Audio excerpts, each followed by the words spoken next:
আজকে আমি আপনাদের সাথে শেয়ার করব নারকেলের দুধ পুলি পিঠা। আমি অবশ্য অত পারফেক্টভাবে বানাতে পারি না, বাট আপনাদের সাথে অনেক সহজ নিয়মে শেয়ার করছি। আমি কোনো বেলাবেলি ছাড়াই আজকে নারকেলের দুধ পুলি পিঠাটা শেয়ার করব। প্রথমে আটা আর চালের গুঁড়ো দিয়ে কাই করে নিয়েছি। দেন আমি কিছু ছোট ছোট টুকরা করে নিয়েছি। টুকরা করে দুই হাত দিয়ে চেপে চেপে গোল রুটির মতো করে নিয়েছি। তারপরে গোল রুটির মধ্যে আমি নারকেলের পুরটা দিয়ে দিয়েছি। রুটি বেলে আর তারপর আবার সেটাকে ছোট ছোট রুটি সাইজে কেটে তার মধ্যে পুর দেওয়া অনেক ঝামেলা, তাই আমি আপনাদের সাথে এভাবে শেয়ার করলাম। তারপর পুরটা ঢুকিয়ে দুই পাশ দিয়ে ভালো করে সিল করে দিতে হবে, যাতে পুরটা বের না হয়।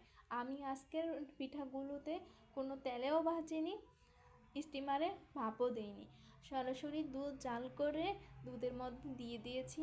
দুধ এর মধ্যেই এটা সিদ্ধ হয়ে একদম ফুলে উঠবে। দেখতে পারছেন কত সুন্দর।